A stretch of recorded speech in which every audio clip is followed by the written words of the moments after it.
I work at the theater, as you know, and Lin-Manuel Miranda came to see the show this week, and my heart dropped because recently on this podcast, he was a special guest. And I was like, is he here to send me a cease and desist? Do you know that he follows me? At the time of this recording, he follows me. No. Yeah, check if he follows you because you did tag him, didn't you? I'm sure he doesn't. No, he follows you, and I am 30 AF. I wonder if that's, remember when they posted you? Maybe. I wonder if that's when he followed you. He loved that tweet about yelling, "Oh, skeet, skeet" in front of Grandma. I'm going to message him and say, she hates Broadway. But loves Encanto, so... Familiar with his other work. Oh my God. Okay, this is airing my business, not even mine, other people's, but this was nuts. So when he came in first before anyone else got to the theater, and then they took him to a seat. But he walked past the ushers, and there was one usher, and she's kind of like Forrest Gump. Like every time she tells a story, I'm like, you were there at the signing of the Declaration of Independence. I was the one who told John Hancock to write his name so big. Like, it is always something like that. So when he came in, she ran down the steps because we like sit on the staircase and have our meetings. She ran down the steps and everyone said, where are you going? She said, I have to get a picture with him.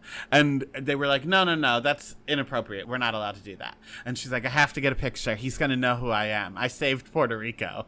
What?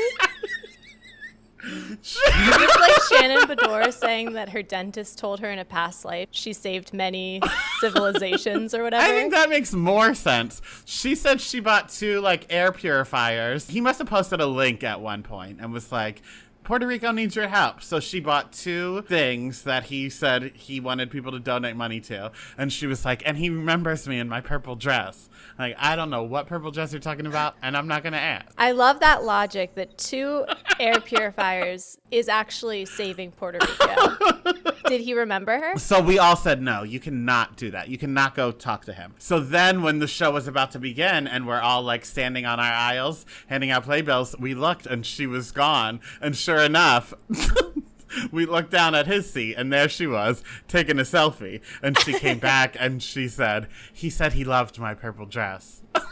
You are lying.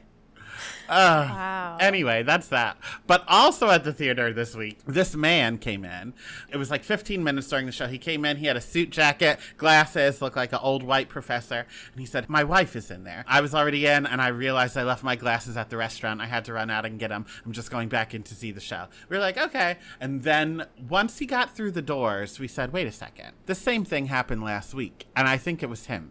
So then we stopped him and said, hi, sir, you have your ticket? And he said, no. My wife has it. She's inside, but the show already started. I ran out, blah, blah, blah. And we said, okay, but did this happen to you last week as well? And then he kind of shut down and he was like, no, I saw the show last week, but then I loved it so much I brought my wife back. And we said, okay, but you said the same story last week. So then we called security, like our building security. And then our building security called the company security. And they came in. And then when company security came in, they kicked him out. But then we found out he and his wife do it to all the Broadway shows. They take turns playing this little scam game. Oh my God, that's like when I worked in retail and there was this couple that would come around and they would push a stroller and the wife was really pregnant. But then we found out it was this like shoplifting ring and they would be putting things into the stroller, and also she wasn't pregnant. It was an empty shell and she used to shove things in there. And so my manager caught them, and then it turned out they were hitting like all of the stores on this same block. That is brilliant. If this podcast thing doesn't work out, I do think we could be con artists. Maybe. Ask, believe, receive.